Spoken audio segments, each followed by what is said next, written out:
Sai Ram. Sai Ram. Today we have Sowmya Kumar Arjun with us. And on this great occasion of Bhagwan Sri Sathya Sai Baba's 100th birth anniversary, we have her relating her stories and regaling us with Bhagwan. It's lovely satsang you're going to hear from her. And what is more, she is a Bharatanatyam dancer as well as an entrepreneur, and she is also a singer. So here we have her talking about Bhagwan, and let's hear from her right away. Sai Ram. Sai Ram. Sai Ram. Soumya, it's wonderful having you here with us today on this grand occasion. And I would like to ask you my first question of what brought you to Sathya Sai Baba's fold in the first place? Sure. Basically, it begins with my parents. Both of them are Sai devotees. From a young age, Amma has taught me music from the small age of 3. And it's not just music, it was bhajans, it was Sai bhajans, everything mixed together. When we moved, we lived all over the world, and when we moved back to India, there was suddenly somebody who came at the door one day and they got this huge pencil sketch of Swami. And it was a huge one, and we don't know from where this artist came, and he just said, Amma, can you just buy this from me? Because I'm a very poor artist. And my mother immediately bought it and she put it in the puja room. So that was some new energy that came into our house, because till then we had small pictures and all that, but that was suddenly a new energy that came, and every day we would pray to that. And it was a very, very lifelike pencil sketch. And we tried to trace the artist back again, but we just couldn't. So this was the beginning of a miracle, I would say. And this is how slowly we started believing in Swami. And that was the beginning of the journey, I would say. Yeah. Soumya, tell me about the later incidents of Sai. Sure.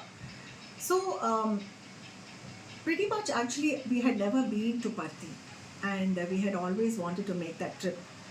So, when I had gotten engaged, I had also gotten engaged to a family that was a huge Swami devotee, all of them. So, it was very nice. So, all of us decided to go on a trip together once I got engaged. So, it was me, my parents, and my future in-laws. My fiancé wasn't here as he was away in the US. So all of us took a trip to Parthi, and we went in 2 cars, and it was my first experience there. It was so beautiful, so peaceful. Every time I visit Parthi, there are tears that flow as soon as I enter, or just soon after the bhajans, for no reason whatsoever. It's just the devotion and the whole energy there that makes us want to cry. Anyway, so the first visit there is when I saw Swami. And then Swami, soon after the bhajans, was, how he glides through the thing. So it's almost like he's gliding. Yeah, like a swan. Yes, like a swan. And I was in such awe. And I'm like, wow, it's so amazing that this one person and everybody surrounding that is just in awe of this person. So even before this incident, my grandparents had told me how they had been to Parthi, my mother's parents, and they were sitting on different areas, right? So the men and women sit separately. So right after the bhajan, he called my grandfather and he called my grandmother from 2 completely different areas and said, meet me. And then they went and met, and then my grandmother was relating, she's like, it was so stunning. He just looked at me, and then within like 2 seconds, he looked at your grandfather and said, he obviously doesn't, I would think he would not know, but of course he knows. And so these small stories people started telling me, and I'm like, oh my God, I have to see this person. So when we went to Parthi and I saw this whole experience, it was amazing.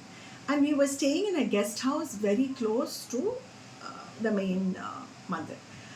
And we were in the guest house, we had finished the bhajan, come back, and we were all getting ready to have tea and go out for the evening bhajan.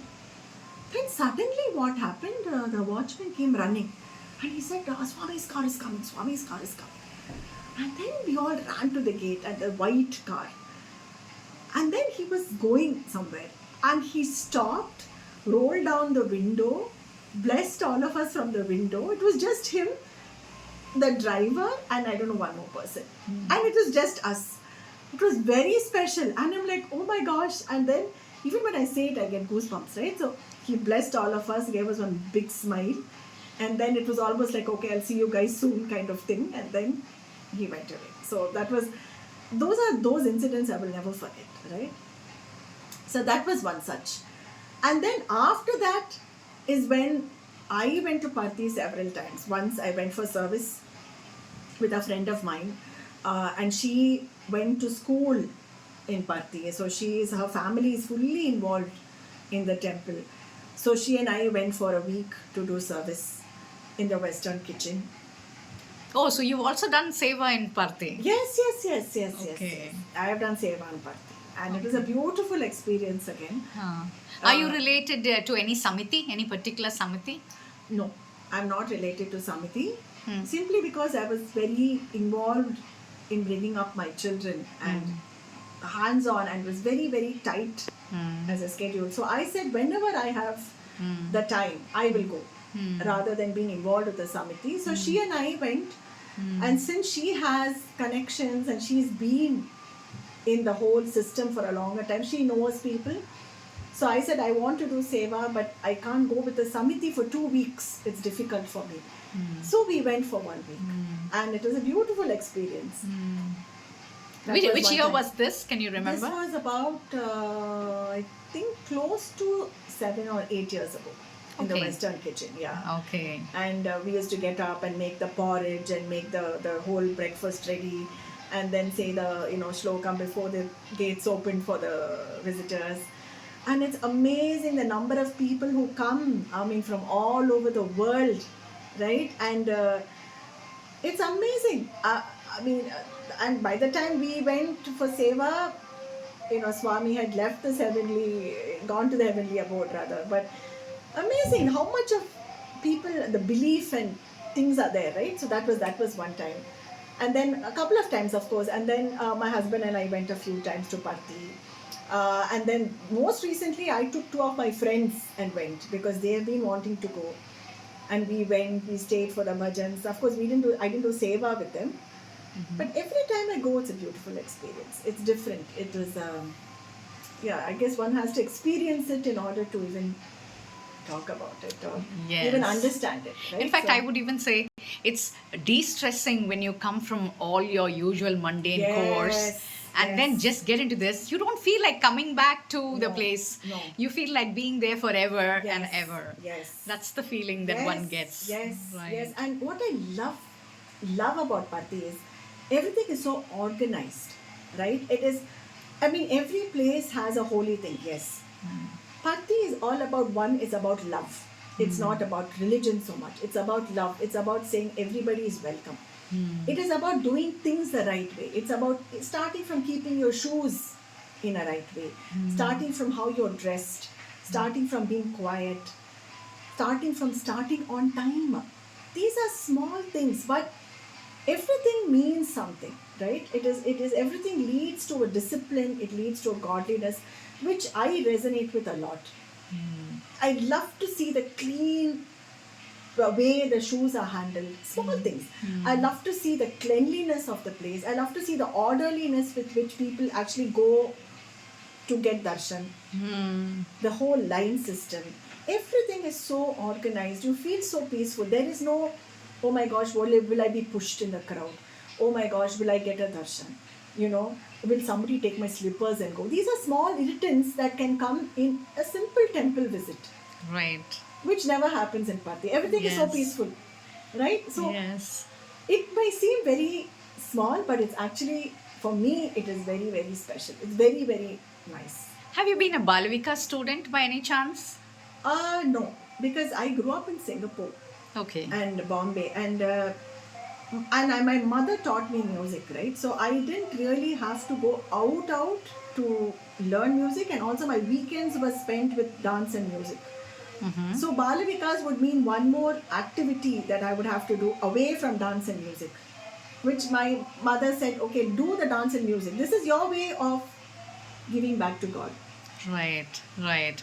And Right? as such, I would put it, you're Chitra Narayanaswami's granddaughter. So, I mean, it's like, discipline and all these things came at a very young age, which actually, if you look at it, is so very much what Swami always loved. Absolutely. And I often say that when I look at chappals being presented very nicely in any place, I would immediately ask, wow, this has to be some Balavika center or Absolutely. something like that, So it's Swami's ways. He puts it so beautifully, such that people are in awe all the time. Yes, it's a way of life. Yes. It is a lifestyle. It is not so much a religion or saying, okay, you do puja or you do think about this person. It's a way of life. Right. That is what I like about it. Excellent. Yeah. Sowmya, being an accomplished singer, have you sung before Swami during his lifetime? Unfortunately, I have not had the opportunity to do so. I did involve myself with the Spirit of Unity concerts. And there was a person that time who was doing these concerts, and I remember Bombay Jayashree singing on stage in Music Academy, and I was at the back helping with the arrangements. So that is about, I think, the closest I got to being with music and with Swami. But no, so I haven't sung in front of Swami. Okay, but do you sing Sai Bhajans? I do. If it is an audience that would appreciate the Sai Bhajans, I definitely do sing Sai Bhajans. It all depends on the crowd, Okay. and it should be somebody, a person who would appreciate it and resonate with it. Yes. Okay. Is and- there any song which attracted you? I mean, a Sai Bhajan which you often think about and. Yes, I do. In fact, when we were growing up in Singapore, I remember my dad taking me for the first Sai Bhajan. It was by a Sri Lankan family.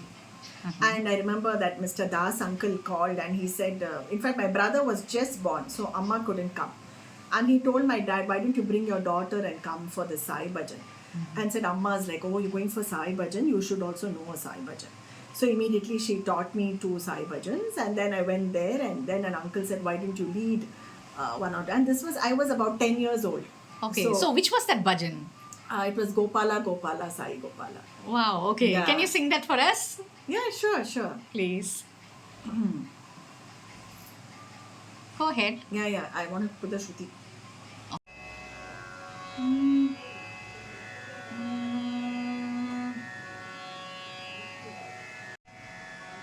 Gopala, Gopala, Sai Gopala, Gopala, Gopala, Sai Gopala, Nacho, Nacho, Sai Nandalala, Nacho, Nacho, Sai Nandalala. Ruma Jhuma, Nacho, Gopala. Ruma Jhuma, Nacho, Gopala. Nacho, Nacho, Sai Nandalala. Nacho, Nacho, Sai Nandalala. Gopala, Gopala, Sai Gopala. Gopala, Gopala, Sai Gopala. Nacho, Nacho, Sai Nandalala. Nacho, Nacho, Sai Nandalala. Ruma Jhuma, Nacho, Gopala. Ruma Jhuma, Nacho, Gopala. Nacho, Nacho, Sai Nandalala. Nacho, Nacho, Sai Nandalala. Gopala, Gopala, Sai Gopala. Nacho, Nacho, Sai Nandalala. Lovely, Sowmya. Thank you. It was absolutely wonderful because here we are thinking of Swami, and Gopala is such a lovely bhajan. Yeah. And I'm so happy you sung it so well too. Thank you. And people say Swami is Another Rakshaka, Abad Bandhava. He's God in this Kali Yuga. So, what are your thoughts on that, Soumya? Everyone needs a refuge. And given this Kali Yuga with so much going on, as I said earlier, Swami's language is a language of love. I strongly believe that love is the only thing that's going to keep going around. And love is something that everybody understands. It's a universal language.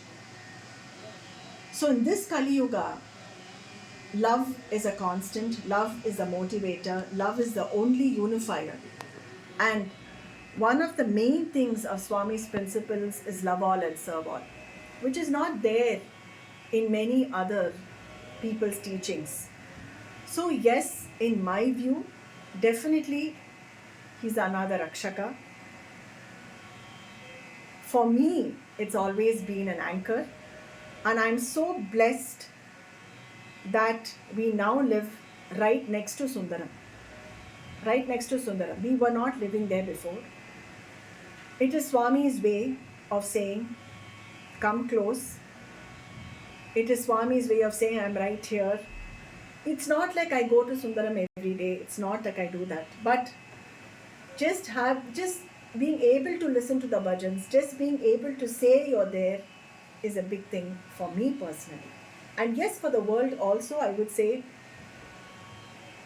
it is definitely a great unifier. When you see another Sai devotee, you say Sai Ram. You know, there are so many things that are unsaid, and yet people understand it. So that is my view on it. Wonderful. Yes, you said it. Yeah. I mean, no way else that you could describe. And one last song from you. I would like you to sing probably a little more complicated Sai Bhajan, I would say. Sure. It would be Okay. lovely. Sure.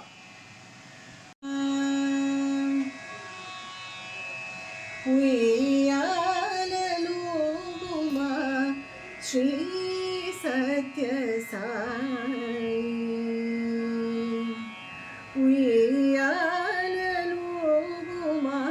Shri Sathya Sai. Atma Doli Kalona Anandadai. Anandadai.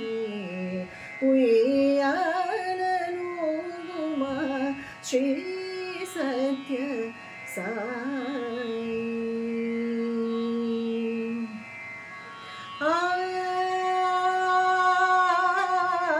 Manasa Sarovaram Palkadale Gaga. Manasa Sarovaram Palkadale Gaga. Shesharupa Ganadi Brahma Mulanilachi. Shesharupa Ganadi Brahma Mulanilachi. Shwasamo Madhura Ganamu Cheyuvedanu. Shwasamo Madhura Ganamu Cheyuvedanu.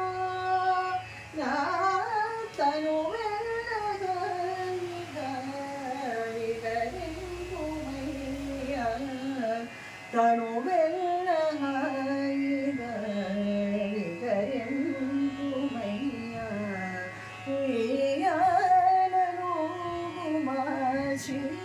Sathya Sai. Brahmanda Mantrayum Vyapinchiyunna. Brahmanda Mantrayum Vyapinchiyunna.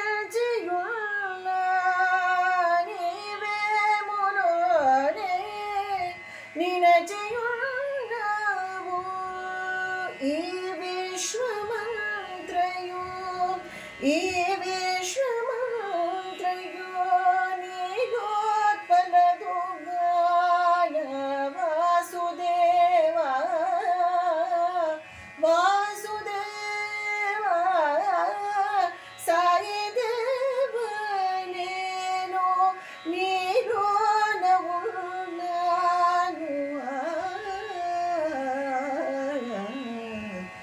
ఉయ్యాలనుగుమా Shri Satya Sai ఆత్మడోలిగలోన ఆనందదాయి ఆనందదాయి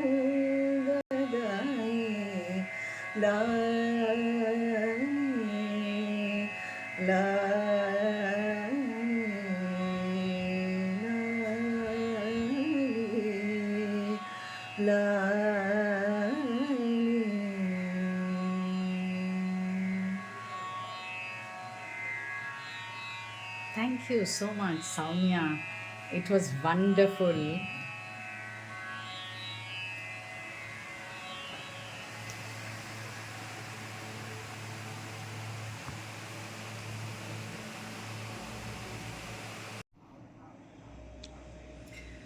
So I did want to talk about a miracle.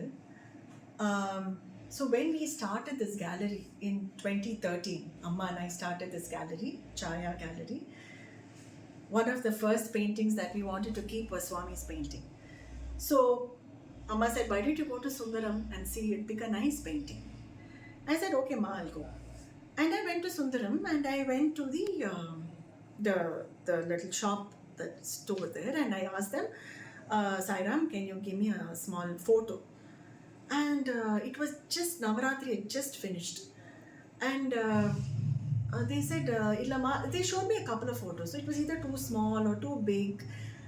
It was not, somehow it didn't, it was not something that was apt. And then I was just going to leave. I said, okay, I'll come back again in 2 days. That time they just brought one picture from the puja. And puja had gotten over. It was like 2 days after Vijayadashmi. And they said, either this is coming for sale now, and this has been in the Navaratri puja for the whole time. Would you like to have this? And I'm like, this is not even a question. This is, of course, this is meant to be, right? And then I was, even as I say it, I get goosebumps, right? Because I'm right there.